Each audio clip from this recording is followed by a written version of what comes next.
bienvenue à un autre épisode de Docu Hebdo. La semaine dernière, nous vous avons présenté 2 membres ainsi que le fondateur de Ces Voix oubliées, une chorale constituée uniquement de gens ayant des troubles de santé mentale. Eh bien, nous sommes retournés à l'église Saint-Joachim afin de faire un suivi de l'évolution de l'activité et c'est ce que nous vous présentons en première partie d'émission.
Alors, Carole, ça fait 2 semaines qu'on s'est vu la dernière fois.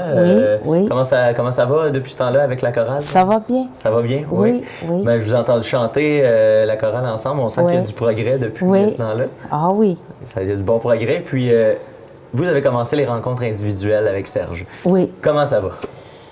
Ça prend beaucoup de pratique, mais ça s'en vient.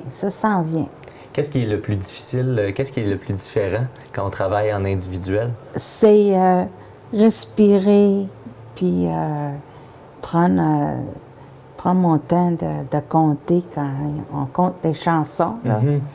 Ça fait que j'ai trouvé ça dur un peu. Puis Serge, comment il t'aide à travailler? Comment ça se passe avec lui? Ben ça se passe, c'est qu'il y a un petit piano, puis on se parle, on chante ensemble, puis après, moi, je chante après. Toute seule? Oui. Et qu'est-ce que ça te permet de réaliser quand tu travailles tout seul avec Serge? Qu'est-ce que ça te permet d'atteindre que tu peux pas atteindre quand tu fais des pratiques de grands groupes? C'est d'avoir de confiance en moi-même. Mm-hmm. C'est ça que... Parce qu'il dit, si tu n'as pas confiance en toi, ça ne marchera pas. Ça veut dire qu'il faut que j'ai de la confiance et puis dit, tout va aller bien. Ça fait que c'est ça que je suis en train de faire. Je commence à avoir de la confiance en moi, là. Tranquillement. Puis tu es capable de transporter cette confiance-là que tu vas chercher avec les rencontres individuelles? Oui. Tu es capable de l'amener dans le groupe après? Oui. Fait que là, tu commences à pouvoir prendre plus ta place, chanter plus fort dans le groupe. Oui. Puis justement, au niveau du groupe, les chansons, le spectacle, comment ça va? Est-ce que ça avance bien? Ah oui, ça s'en vient. Oui? Oui. Vous avez combien de chansons là, à peu près de préparer? On a 4-5. 4-5? Ben là, on a notre livre noir, Mm-hmm. puis c'est toutes les chansons qu'il y a à écrire. Puis on a une en anglais avec Céline Dion, puis on a un autre en français, puis on pratique avec ça, puis ça va très bien. Bien, en tout cas, moi, je vous entends, puis je peux confirmer que ça va très bien. Puis il reste encore beaucoup de temps avant le spectacle. Ah oui. Alors, on a le temps encore de s'améliorer. Oui, ah oui. Bien, je vais te laisser aller continuer à pouvoir t'améliorer encore. Puis, Okay. ben, bonne chance pour la suite, ça devrait bien aller. Merci. 2, 3, 4, 1. On devait choisir sans hésiter.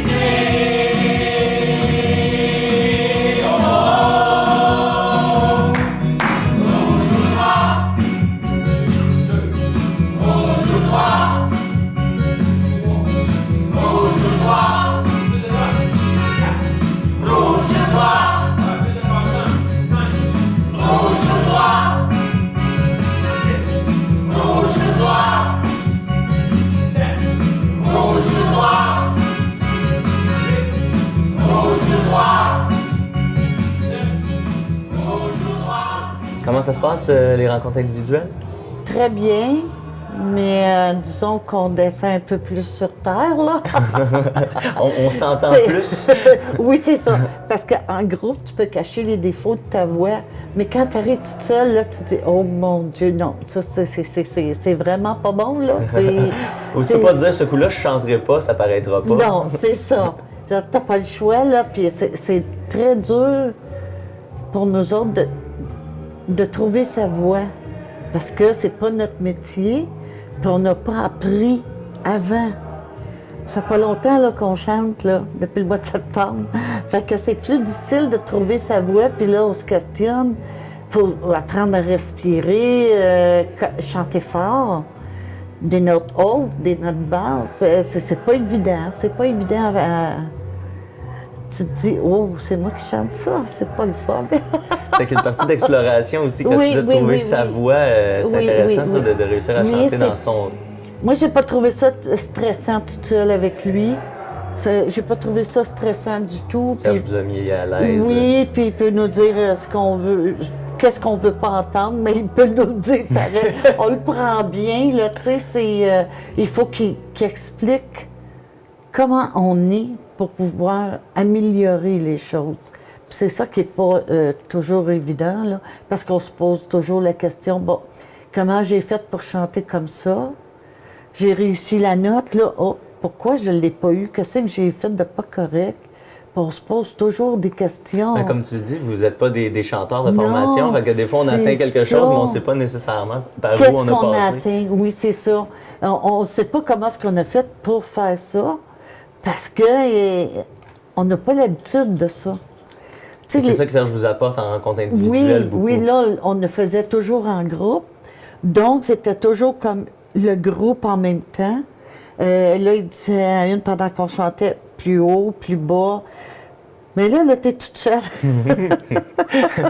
T'es toute seule. Là, il fallait différencier les notes, la basse, la moyenne, la haute. Là, il faut que tu te fermes les yeux, puis il faut que tu te concentres juste sur ça, là. Après ça, il fait des notes. Les mêmes notes que toi tu fais, puis il faut que tu lui dises quelle qui est ta fausse dans sa note. Là, c'est nous autres qu'il faut qu'il juge. Fait qu'il développe l'écoute aussi, pas juste le chant. Oui, c'est ça. Parce qu'en chorale, c'est aussi important l'écoute que de savoir chanter, c'est aussi important que d'écouter le voisin. Oui, parce que l'autre, quand il chante, il peut te donner une balise, tandis que quand tu chantes toute seule, tu n'en as pas. Mais tu sais, il fallait trouver la fausse note qu'il faisait. C'est pas évident. C'est pas évident. Je l'ai trouvé la deuxième fois, mais il faut que tu écoutes, il faut que tu sois concentré. Quand tu as des problèmes de concentration, ça, c'est plus difficile. Une journée où tu es moins concentré. Oui, à un moment donné, il me dit, là, tu n'écoutes pas ce que je dis, hein?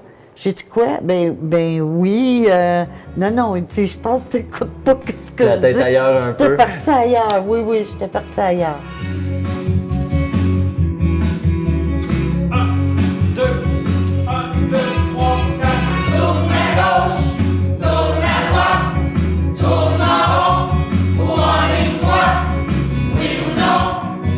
1, 2, rouge ou noir. 1, 2, 3, 4. Décidé, indécis, la police ou le bandit, oui ou non. 1, 2. Et au niveau du grand groupe, depuis 2 semaines, comment ça se passe? Ça va bien? Les choses vont bien? Oui. C'est ça, tu vois les changements. Ouais. Tu vois déjà C'est ça, vous avez la chance aussi de voir l'autre personne qui est allée avant vous en rencontre individuelle. Puis quand on arrive en groupe, on voit tout de suite le changement parce que là, je les entends chanter. Ça monte d'un niveau à chaque fois. Puis c'est drôle parce que j'ai été voir un spectacle, puis là, des fois, il nous dit « Vous chantez pas assez haut ». Puis là, j'étais en train de juger le chanteur. Tu étais rendu trop dans l'écoute, là. Oui, c'est ça. Tu sais, je faisais comme lui. Il nous critiquait. Ah oui, OK, je comprends qu'est-ce qu'il veut dire quand il dit qu'on fait ça. OK. Puis... Suranalyse. J'ai dit là, ça, là, c'est grave.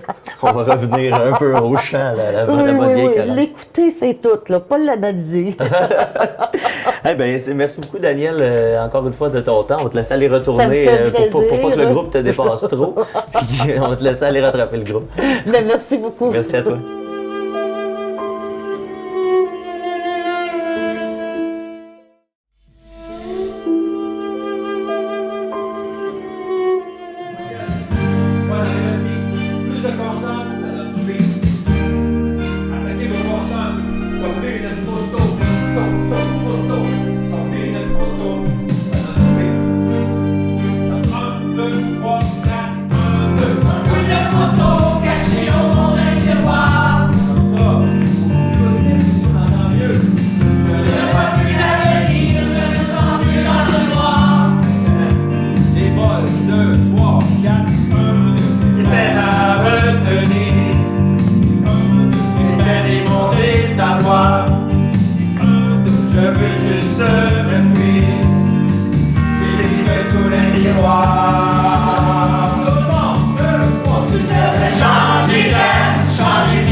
Est-ce que au fur et à mesure, tu parlais que tu as développé des connaissances là-dedans.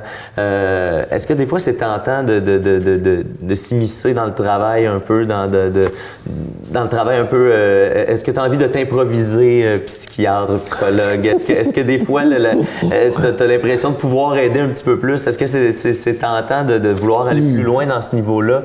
Ou si tu fais « j'en fais déjà suffisamment ». Puis... OK. Une question honnête, hein? Réponse honnête. Avant Ces voix oubliées, je sais pas, j'ai tellement étudié le chant sur tous les bords, tous les côtés, que même dans mes élèves d'avant, j'ai su que j'avais sorti une jeune fille de 16 ans de la dépression. Un autre homme m'a avoué être dépressif, puis qui est une dépression mineure, que mes cours l'avaient aidé à sortir de là. C'est que le chant est extrêmement révélateur de la vie de tous les jours. Mm-hmm. Ça veut dire que si tu as vécu de l'oppression quand tu étais jeune, je vais le savoir. Je vais le savoir, ton ventre ne marchera pas, ça ne pousse pas. Si tu avais un père très autoritaire qui mettons, on parle des personnes mettons, plus âgées, là, un père très autoritaire qui n'acceptait pas le bruit, tu n'as pas d'autre crier, pas d'autre faire de bruit, ça va paraître.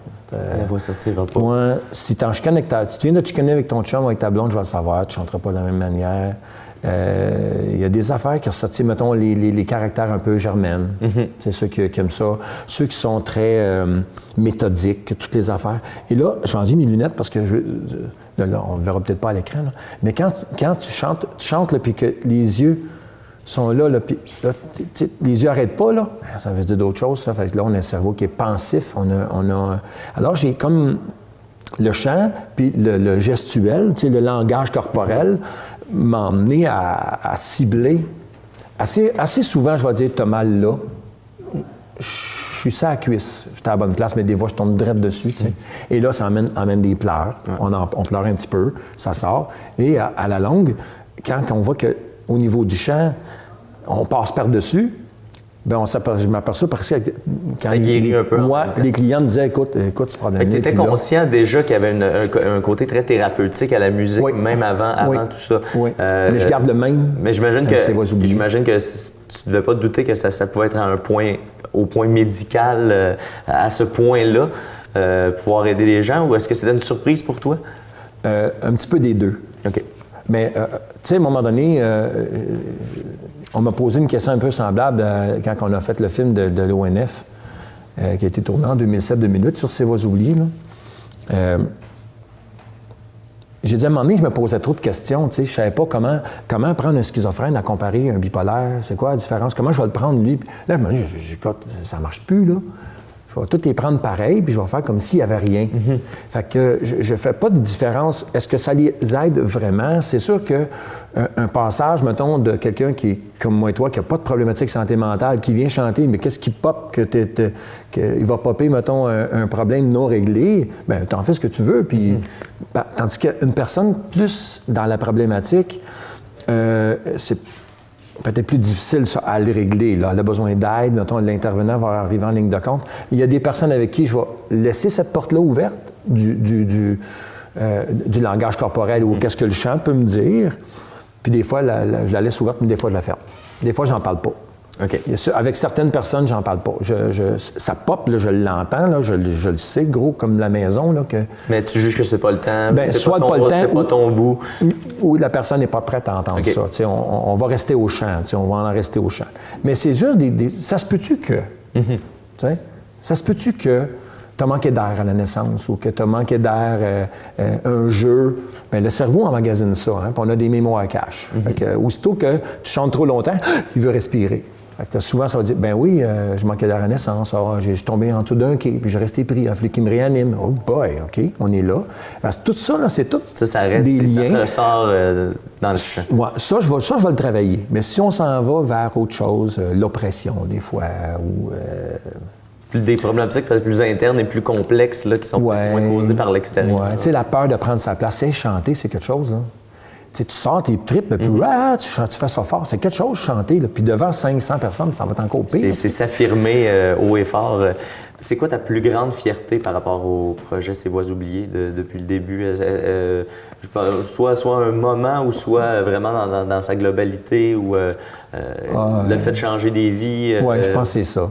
Je pense que c'est les histoires de succès qui est ma plus grande fierté. Tu sais, quand on parle de Ces Voix oubliées, là, c'est sûr, chaque groupe pour moi est déjà une fierté. C'est de devoir les emmener là. Je suis extrêmement fier de chacun et chacune d'elles, d'être capable de... Premièrement, il faut qu'ils s'affichent, hein, parce que quand tu montes sur cette scène-là, tu viens de dire à tout le monde j'ai une problématique de santé mentale. Ça ne veut pas dire que tout le monde le sait.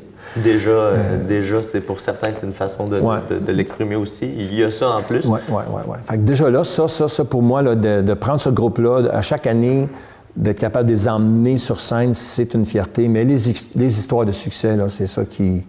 Wow, là, tu te dis, wow, j'ai vraiment aidé quelqu'un. Là, mais moi, je suis juste le phare, hein, je leur dis, hein, puis à chaque fois, je leur dis, moi, j'accomplis rien ici, là. Moi, je suis juste une lumière, là. Puis je te dis, garde, passe par là, ça va être plus facile. Ils vont décider de passer ailleurs, c'est leur choix. Mais quand ils décident de prendre ce chemin-là, ils s'aperçoivent que ça va beaucoup mieux. Moi, j'ai juste éclairé le chemin. Je te donne les outils, tu fais ce que tu veux avec. Tu fais une cabane à chien ou tu bâtis une maison. C'est eux qui décident. Fait que tout le mérite leur revient. Et ça, je suis extrêmement fier de ça, là. De les voir s'épanouir puis faire des grands pas dans le rétablissement. Bien, on va te laisser avoir un autre succès avec le spectacle qui s'en vient. Félicitations pour le travail que tu fais, puis bonne chance avec la suite du travail, puis bonne chance pour le spectacle qui s'en vient. Bien, merci.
Peut-être même deux.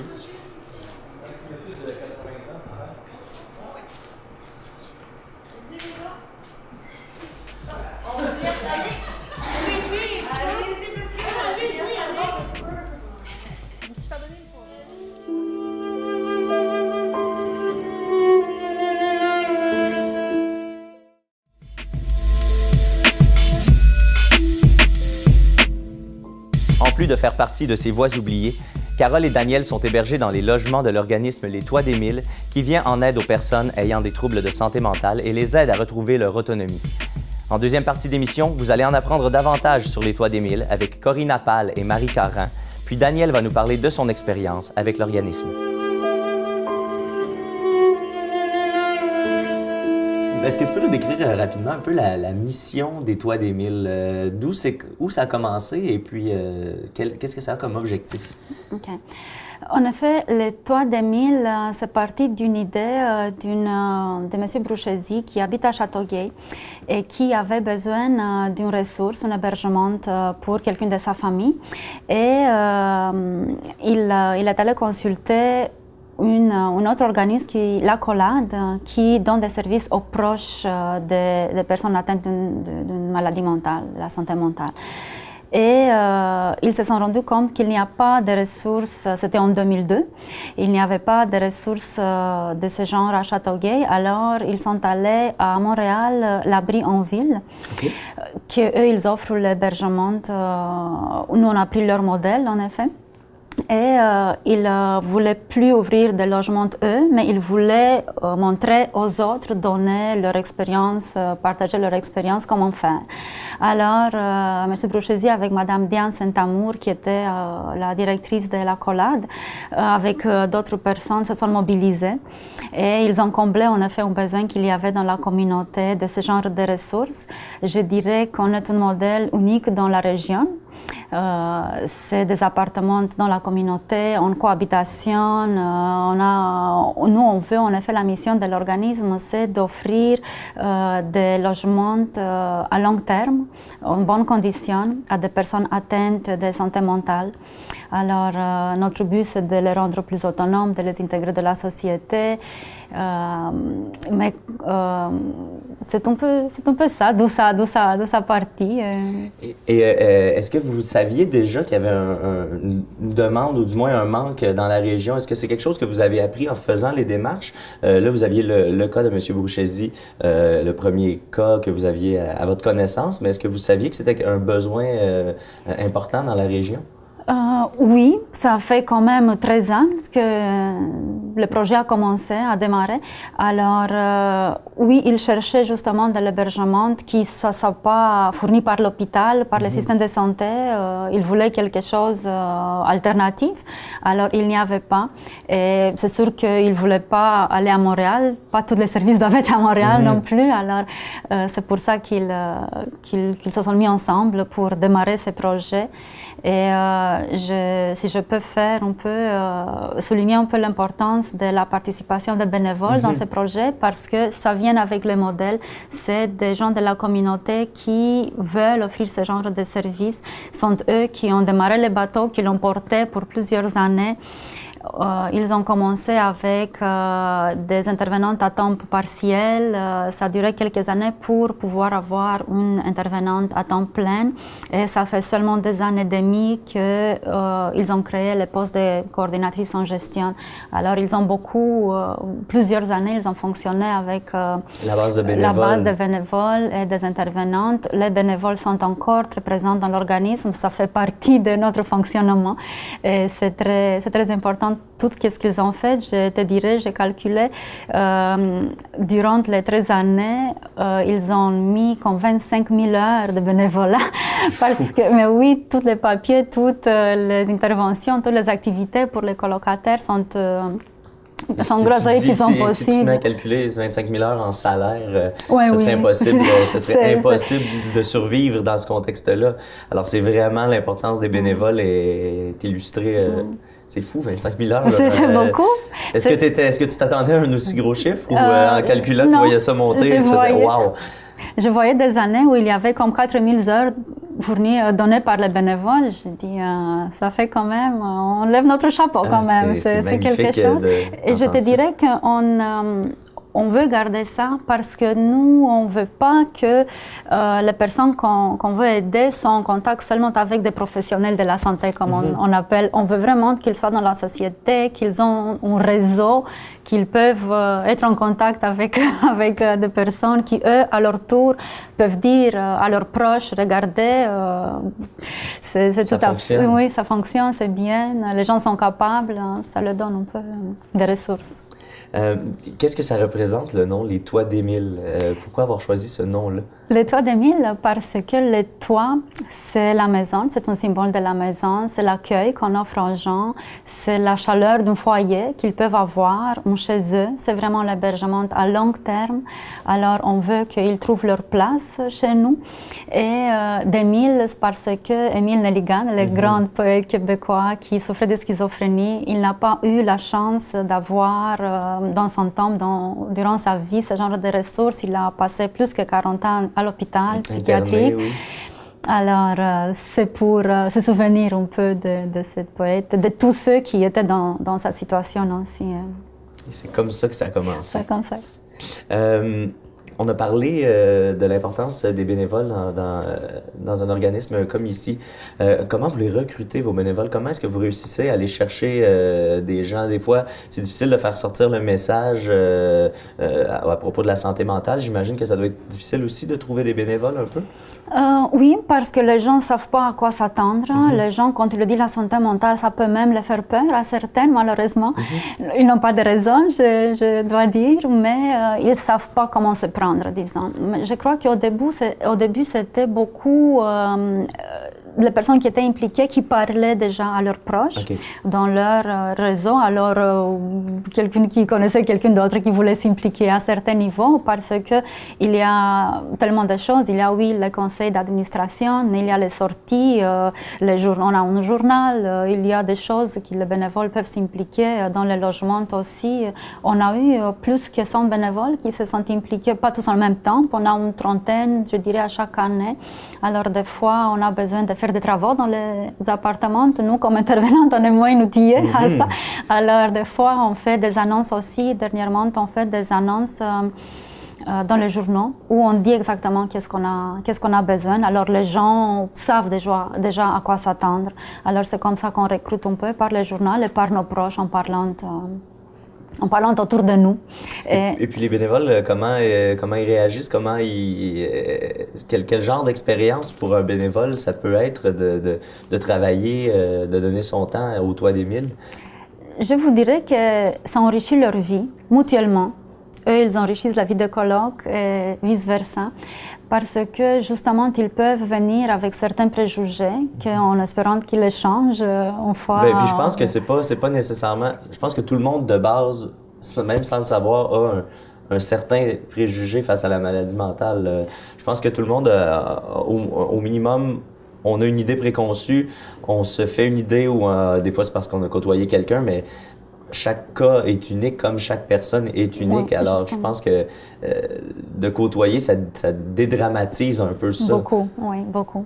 Alors, ça permet ça à vos bénévoles aussi? Ça permet, oui, justement de voir que les personnes sont capables de plein de choses, peuvent vivre leur vie d'une façon, peuvent accomplir beaucoup de choses dans leur vie et peuvent, oui, aller moins bien des fois, mais de passer des moments difficiles et reprendre un peu de pouvoir.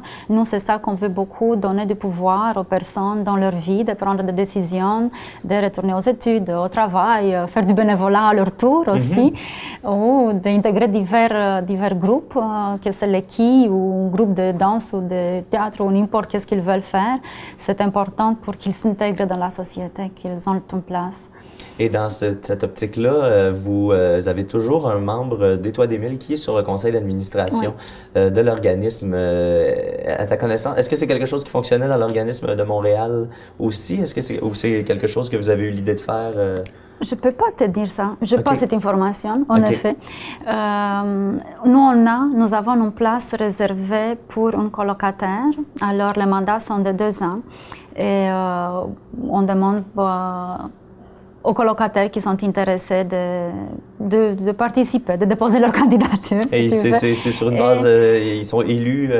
Oui. OK. Il y a des fois, mais l'année passée, nous avons eu 2 personnes qui voulaient avoir le poste. Alors, ils se sont présentés à l'AGA, ils ont dit pourquoi, et les gens ont voté pour une, comme pour tout autre membre.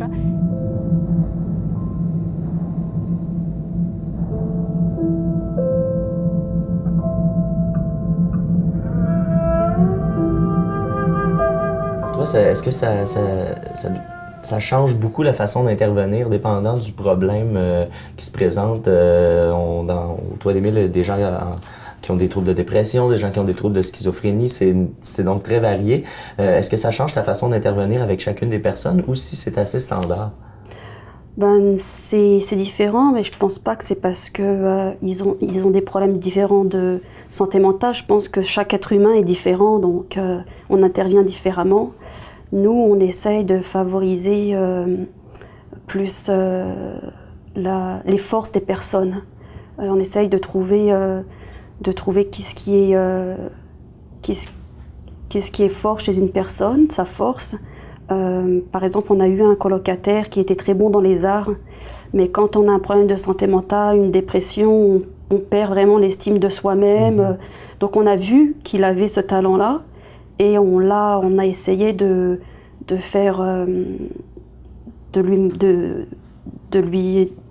l'encourager à reprendre cette activité-là. Puis il a fini finalement par faire des expositions de peinture. C'est comme ça qu'il a repris un peu confiance aussi sur sa vie. Donc on essaye de trouver un peu la force de chacun. Et comment vous faites, supposons dans ce cas-là, est-ce que vous avez des liens avec d'autres organismes, avec d'autres groupes à l'intérieur de la région ici, ou est-ce que vous vous organisez un peu avec les moyens du bord?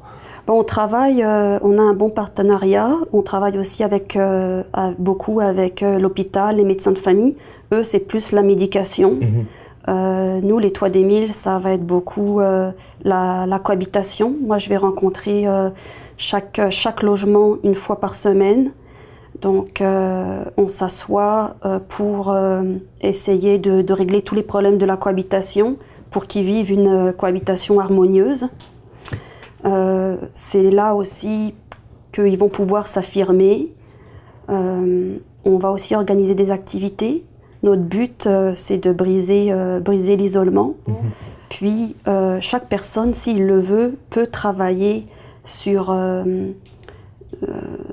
quelque chose qu'il le souhaite, comme un retour au travail, un retour aux études. Mais ce n'est pas une obligation. Et puis, ce n'est pas nous qui allons décider que cette personne doit faire ci, doit faire ça. On va attendre que la personne soit prête et c'est elle qui va choisir. Je pense que c'est pas mal au cœur de l'objectif des Toits des Milles aussi, c'est de rendre l'autonomie aux personnes qui ont des troubles de santé mentale, de leur redonner une fierté aussi. Il y a tout ce volet-là, je pense. C'est des gens qui sont quand même déjà assez autonomes, parce que nous, on travaille la journée, on n'est pas là en soirée, on n'est pas là les fins de semaine, donc ils doivent quand même se débrouiller seuls s'ils ont des problèmes. Et puis, on n'est pas 24 heures sur 24 sur les logements. Nos bureaux ne sont pas du tout à côté des logements, donc ils peuvent nous appeler, on peut se déplacer, mais il faut quand même qu'ils soient assez autonomes. Maintenant, on va les aider à être plus autonomes, puis à se sentir mieux. Mais c'est des gens quand même qui peuvent fonctionner aussi quand même tout seuls. Ils n'ont pas besoin d'un intervenant tout le temps derrière eux non plus. Ils ont besoin de quelqu'un pour les rassurer, pour leur dire qu'ils sont capables, les encourager à reprendre un peu de pouvoir sur leur vie, parce que quand on a un problème de dépression ou d'anxiété, on ne croit plus beaucoup en soi-même, surtout vu les tabous dans la société. C'est correct d'avoir un cancer et de rester couché parce qu'on n'est pas bien, mais avoir une dépression puis rester couché, ça c'est pas correct. Prendre la médication pour un problème de dépression, c'est mal vu. Quand on a un cancer et quand on prend une médication, c'est bien vu. Donc c'est dur pour ces gens-là aussi de continuer à vivre parce qu'on ne les accepte pas bien. Donc nous, notre but, c'est de les aider à s'intégrer puis à reprendre confiance en eux, malgré toutes les difficultés qu'il y a dans la société. Ça m'amène à poser la question, à dévier un peu du sujet. Est-ce que cette perception-là tend à changer un peu dans les dernières années? Moi, personnellement, j'entends plus parler de la santé mentale de par mon métier, de par ce que je fais. Mais j'ai eu l'impression que c'est un petit peu plus su qu'avant et peut-être un petit peu plus accepté. Est-ce que tu observes ça dans les dernières années? Je pense qu'on a fait quand même beaucoup de progrès, mais il en reste encore tellement à faire.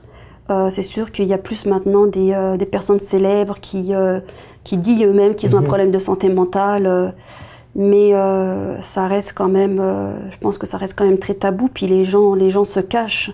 Donc s'ils se cachent, ils s'isolent et puis pour travailler quelque chose, c'est difficile quand même. On a encore du chemin à faire. Mais heureusement qu'on a progressé, qu'on a fermé les asiles et que maintenant il y a des organismes communautaires qui les soutiennent. Mais ça reste quand même que faudrait que la population arrive à quand on a un problème de santé mentale ou quand on est sur l'aide sociale, il y a souvent des gens qui disent il pourrait aller travailler, il pourrait faire un effort, il pourrait se lever. Les gens ne savent pas la souffrance que quelqu'un a quand il est en dépression, quand il ne fait pas exprès. Je pense que n'importe quelle personne qui est en dépression, qui donnerait sa place à l'autre. J'ai déjà entendu, justement, à propos de la pauvreté, tu parlais, Oui. j'ai déjà entendu de dire que les pauvres étaient chanceux d'être sur le... Ben, tu sais, dans ce cas-là, mets-toi sur l'assistance sociale. Si tu considères que c'est si confortable que ça, vas-y, mets-toi sur l'aide sociale ou, tu sais, aie-en un problème mental, tu vas comprendre que c'est pas... les personnes dans cette situation-là veulent... La première chose qu'ils veulent, c'est quitter cet état-là, je pense. Ouais. C'est quoi les effets positifs de faire la colocation au Toit des Milles? C'est quelque chose que je trouve très intéressant, c'est de prendre des gens avec des troubles mentaux et de les faire cohabiter ensemble. Ça vient d'où et c'est quoi l'objectif derrière ça?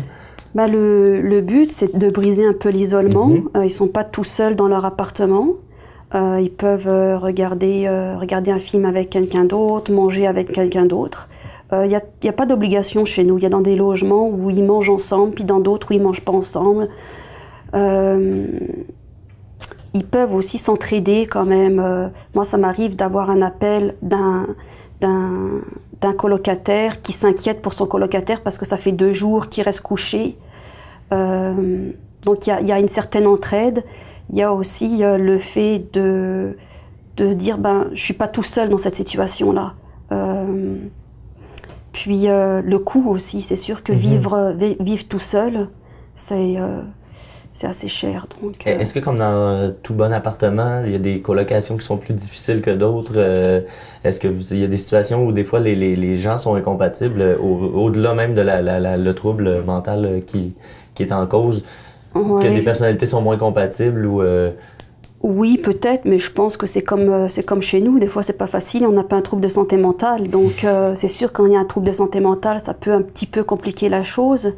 Mais il y a des avantages aussi. Tout est pas rose, oui. Il peut y avoir des conflits, mais je pense que les problèmes aussi de cohabitation, on va les regarder en rencontre. Puis ça peut les aider après. Des problèmes interpersonnel, il y en a toujours dans la vie. Donc régler un problème avec son colocataire va l'aider après, s'il retourne sur le marché du travail, à régler un problème avec son employeur aussi. Apprendre à dialoguer, communiquer, s'affirmer. Très intéressant. On a parlé un peu des services, des activités. Ce que j'entends, ça me semble être très personnalisé. Il me semble pas avoir de patterns, si je peux m'excuser l'anglicisme. Ça semble être vraiment sans être au jour le jour, à la semaine. Est-ce qu'on réévalue constamment ce qu'on offre à la clientèle au Toit des Milles? Nous, ce qu'on offre, c'est beaucoup des rencontres de groupe, des rencontres individuelles aussi. On essaye aussi de les rendre le plus autonomes possible, donc de les référer dans les autres organismes de la communauté. Puis on travaille avec des bénévoles aussi. Donc les bénévoles vont aller voir les colocataires, aller prendre un café avec eux. On organise des sorties, on a été au jardin botanique, cabane à sucre. On organise des sorties on essaye de les faire selon les goûts des gens aussi. On essaye d'impliquer le plus possible nos colocataires. C'est pas nous qui décidons, c'est eux. Qu'est-ce qu'ils veulent faire? Donc, on va les soutenir. Tu m'as parlé des bénévoles. Les Toits des Milles, il y a des employés, il y a des bénévoles. Combien vous êtes environ? On est 2 employés, puis il y a une trentaine de bénévoles. Donc, il y a les bénévoles qui siègent au conseil d'administration. Il y a les bénévoles qui sont auprès des colocataires, donc qui vont boire des cafés avec eux, qui jouent aux cartes, des sorties variées. On a aussi un groupe d'artisanat, une fois aux 2 semaines. Puis on a aussi un groupe de remise en forme, donc une fois par semaine. Et puis, on a des bénévoles aussi qui aident à déneiger, qui aident à faire des travaux dans les logements. Donc, c'est très varié. L'application au Toit des Milles peut être très variée.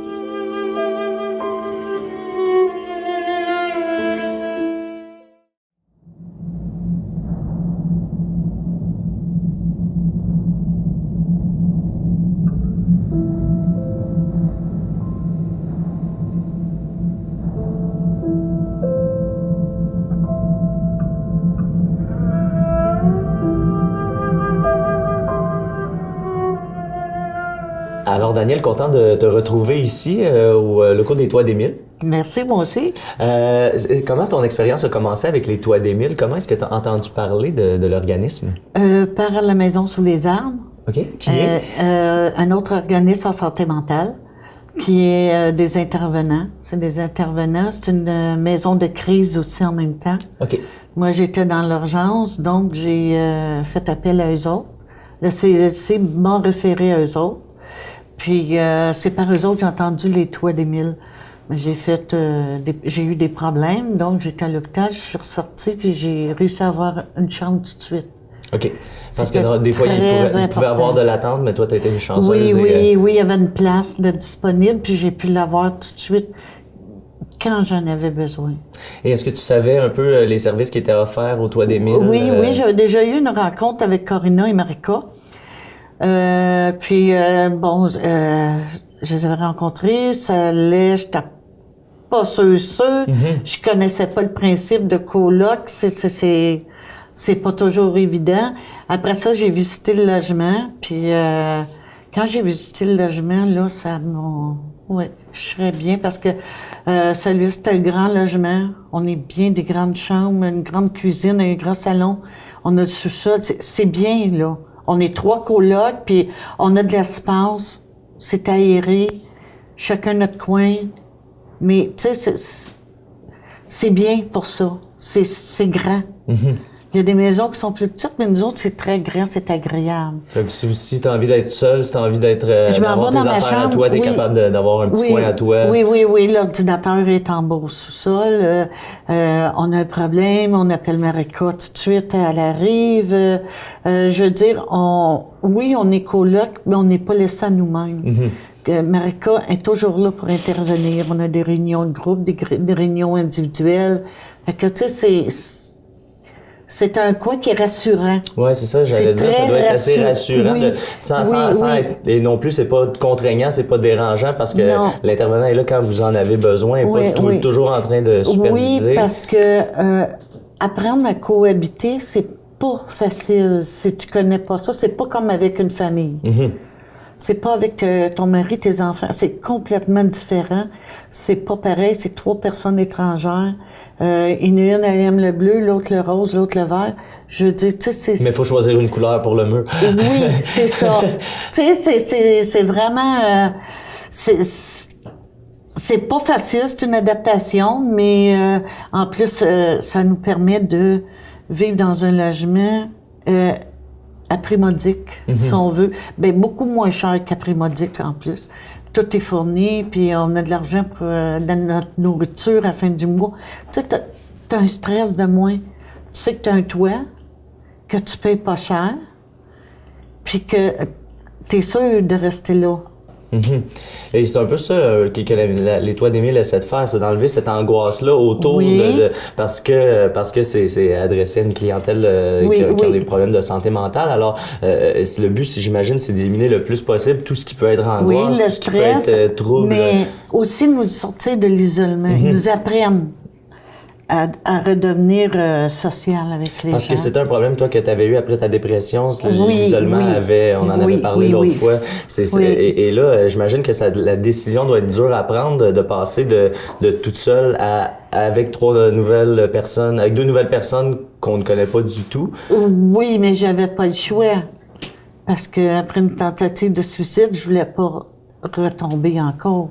Fait que tu savais que le désir de vivre a fait en sorte qu'il fallait que tu sortes de l'isolement. Oui. Oui, parce que plus j'étais toute seule, plus que je m'isolais. Puis, je veux dire, je rentre dans ma bulle, puis bonjour, salut, là, moi, il n'y a plus rien, j'ai oublié de manger, j'ai oublié de me laver, j'ai oublié de tout, là. Moi, je suis partie, là, je suis ailleurs, là. Les pensées négatives Oui, roulent. oui, moi, je suis complètement partie ailleurs. Donc, il faut absolument que je sois bien entourée, mais pas vivre toute seule non plus. Mais c'est pas donné à tout le monde. C'est pas tout le monde qui est capable de vivre comme ça, par exemple. Parce que c'est pas tous les jours évident. Tu sais, ça prend du temps. Faut que tu te donnes du temps pour arriver à vivre à 3 dans une maison ou à 2 avec des étrangers. Ça, c'est très important. Mais il faut mettre de l'eau dans notre vin, chaque personne, puis s'habituer. Puis si t'es bien entouré, là, ça va bien.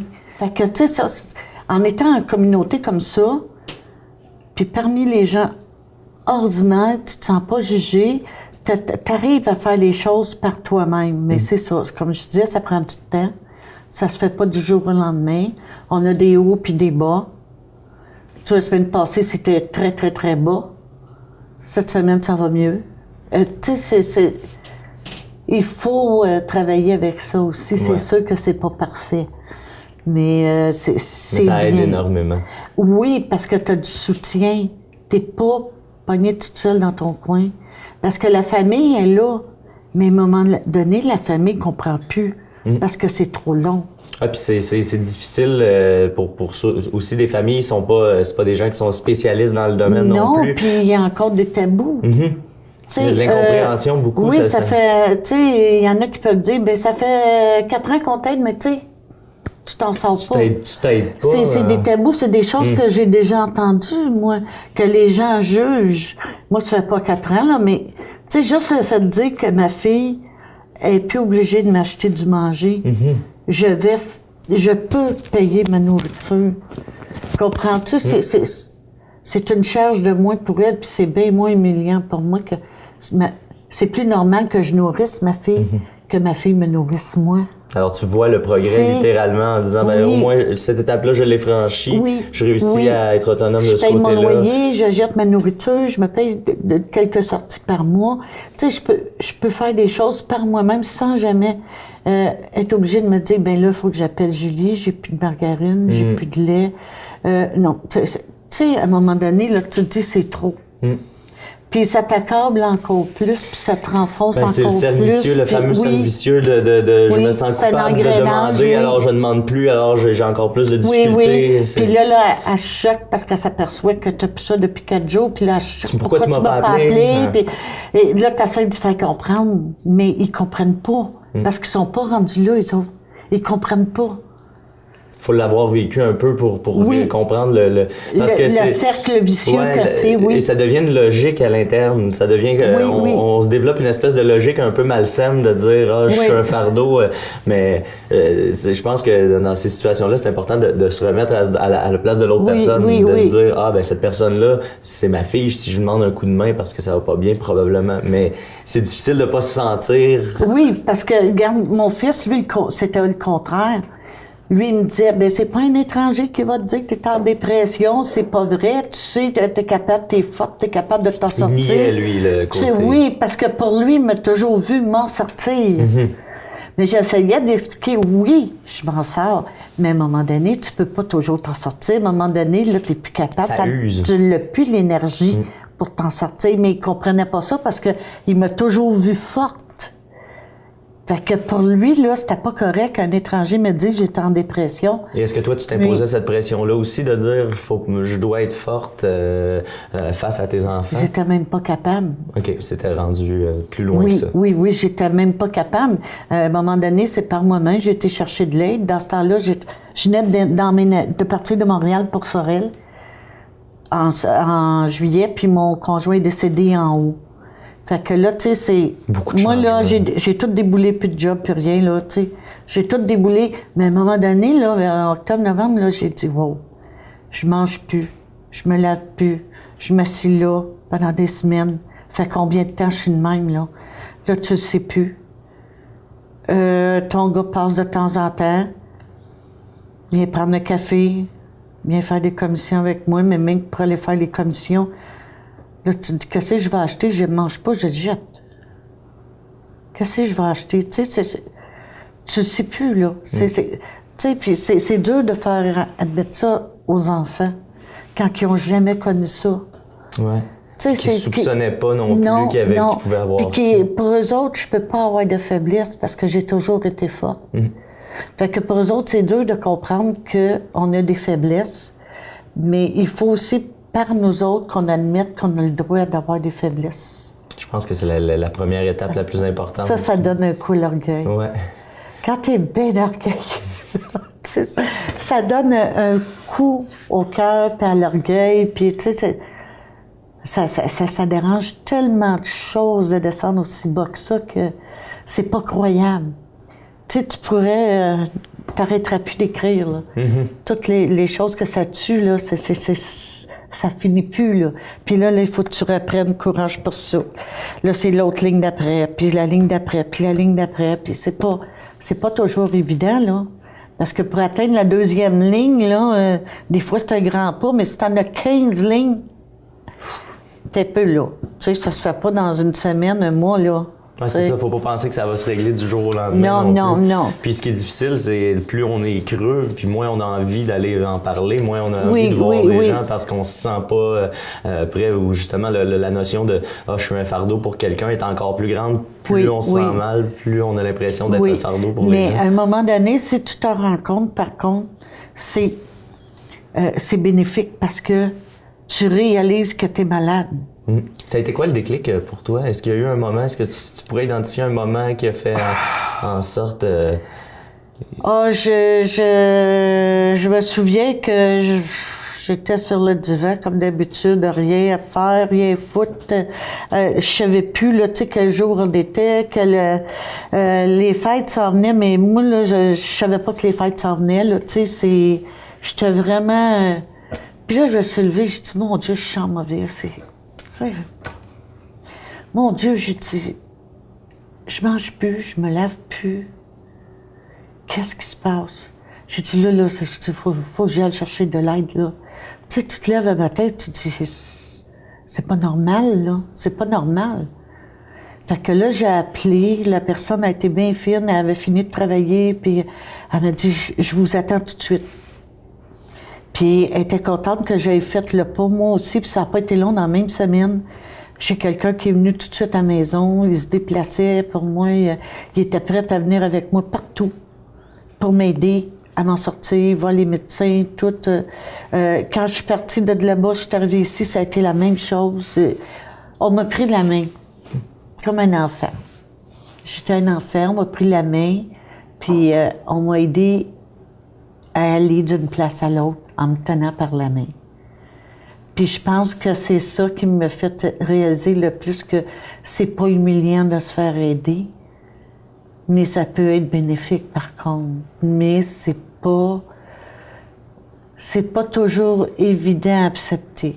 Tu sais, même encore aujourd'hui, des journées, je vais l'accepter, puis il y a des journées, je l'accepte pas.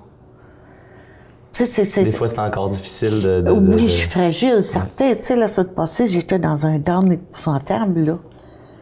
OK, j'avais pas de tentative de suicide, mais j'étais dans un down épouvantable. Puis demande-moi pas pourquoi, je sais pas.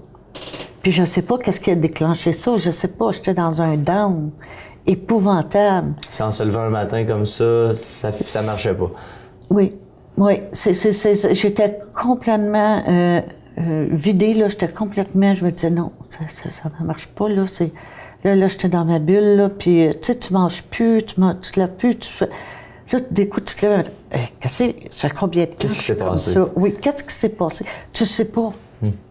Tu sais pas qu'est-ce qui s'est passé. Est-ce qu'à ce moment-là, les colocataires peuvent être une aide ou si c'est plus une contrainte parce que tu aimerais mieux être seul? Ça dépend parce qu'il faut que tu respectes l'intimité de l'autre.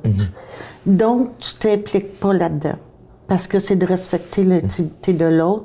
Puis, la personne, il faut qu'elle essaye par elle-même de trouver quand elle a le besoin d'aide ou quand elle n'a pas besoin. C'est la personne qui doit venir vers l'aide plutôt que vous d'imposer de l'aide. Oui, il faut l'affronter comme ça. J'ai appelé Merca, j'ai dit, Merca m'a dit, tu m'appelles quand tu veux, as-tu des pensées de suicide. Non, elle dit, oublie pas, tu as la maison sur les arbres, tu m'appelles, tu laisses un message, je vais prendre mes messages, je te rappelle. C'est là où tu vois la différence quand tu es dans une société où il y a beaucoup de communautaires et tout ça, que tu as vraiment l'aide qu'il faut pour t'en sortir, mais il faut que tu le saches. En terminant, j'ai envie de te demander, les Toits des Milles, c'est l'endroit où tu habites en ce moment. Est-ce qu'on a comme objectif de quitter les Toits des Milles? Dans le sens, est-ce que l'objectif, c'est de se dire, je vais me rendre tellement bien que idéalement j'habiterais dans un Je ne sais pas. On pense pas à ça pour l'instant. On vit un jour à la fois, comme on dit. C'est ça que je voulais faire pour le printemps, mais je m'aperçois que je suis pas encore prête. Fait que je sais pas. Puis c'est dangereux peut-être de se fixer un objectif, de pas l'accomplir, après ça de se taper sa tête, de se dire qu'on est... Oui. Fait que là, je dis, je sais pas encore, parce que je sais pas où les jours vont m'amener. Tu sais, je veux dire, c'est pour être capable de retourner sur le marché du travail, il faut que j'arrive à dormir mes nuits complètes et il faut que je dorme bien aussi, là. Tu sais, c'est avoir moins de stress, mais c'est difficile parce que la vie demande tellement aux gens de performer que, tu sais, sans stress, là, c'est quasiment pas possible. C'est presque pas possible. Ça prendrait un endroit où les gens connaissent la problématique et sont à l'aise. Mais même là, dans le milieu du travail, je veux dire, il faut que tu performes, que malade ou pas malade, les autres s'en foutent. T'es remplaçable, là. Il y a du monde de même qui cherche des jobs, fait que tu peux être remplacé facilement. Il faut que tu performes. Mais pour être capable de performer, il faut que tu sois en pleine santé. Oui.